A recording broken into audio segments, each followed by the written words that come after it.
இப்பொழுது மகாதேவர் மீண்டும் அந்த வடிவை எடுத்து ஜுராசுரனை தேடி அந்த குகைக்குள் சென்று அவனை வெளிக்கொண்டு வருவார்.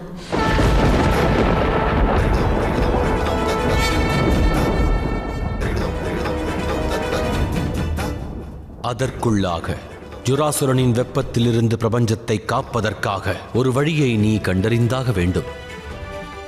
அவ்வாறு செய்தால் மட்டுமே பாலகர்களை காக்க இயலும். தாங்கள் கவலைப்பட வேண்டாம் மகாதேவா. ஜுராசுரனால் ஏற்பட்ட இந்த ஜுரத்தை குளுமைப்படுத்தி மக்களை குணப்படுத்த ஏதேனும் ஒரு வழியை நான் கண்டுபிடித்தாக வேண்டும்.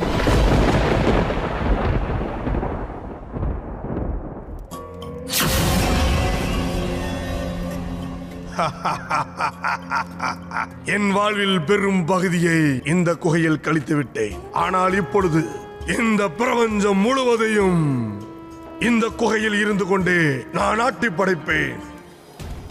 அப்படி செய்வதிலிருந்து என்னை எவராலும் தடுக்க இயலாது, எவராலும் இயலாது.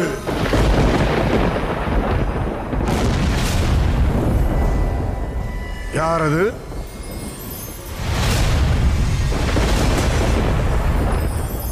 நினைவிருக்கட்டும், இந்த குகைக்குள் பாலகர்களால் மட்டும்தான் நுழைய இயலும்.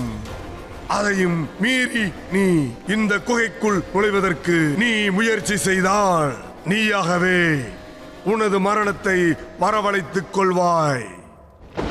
ஏன்? நானும் ஒரு பாலகன்தானே.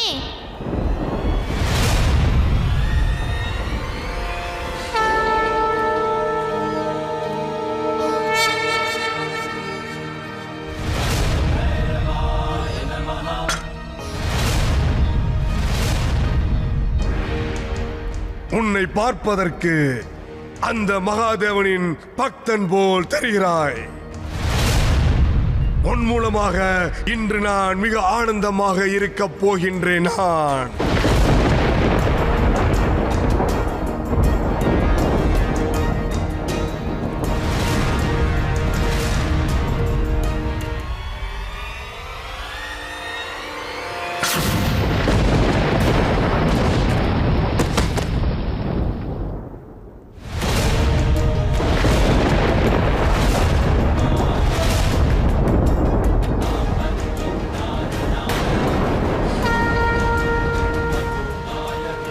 சின்னஞ்சிறு பாலகனிடம் இவ்வளவு சக்தியா?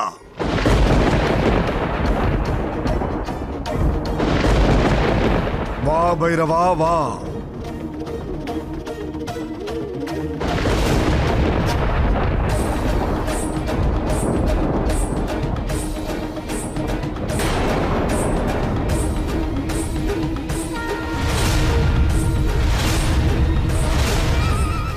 இந்த சின்னஞ்சிறு பாலகன் மகா சக்தி படைத்தவன் என்பதை நீ இன்னும் அறிந்திருக்கவில்லை ஜுராசுரா. பிரம்மதேவர் அளித்த வரத்தை நீ தவறாக பிரயோகிக்கிறாய். உன்னுடைய அழிவு என்பது உறுதியாகிவிட்டது. நான் அறிவேன், உன்னால் என்னை அழிக்க இயலாது. என்னால் உற்பத்தி செய்திருக்கும் ஜுரத்தின் தாக்கத்தை அழிக்க இயலாது. நான் சென்றாலும் இதே வீரியத்துடன் மீண்டும் வருவேன். இப்பொழுது எவ்வாறு நான் தோன்றி வருத்துகின்றேனோ அதே போல் தோன்றுவேன். அதற்கான வாய்ப்பு உனக்கு கிட்டாது. ஏனென்றால் பிரபஞ்சத்தை காப்பதற்காகவே மகா காளி ஒரு புதிய மார்க்கத்தை கண்டெடுக்கப் போகிறாள். அந்த புதிய மார்க்கமே பிரபஞ்சத்தை ரட்சிக்கப் போகின்றது.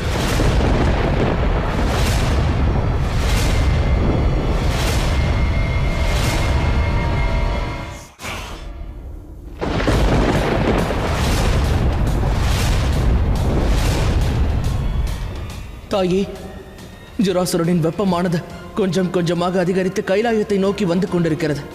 அப்படி நடந்துவிட்டால் கணபதியின் இந்த நோயின் தாக்கமானது அதிகரித்துவிடும். தாங்கள் விரைவாக ஏதேனும் செய்தாக வேண்டும்.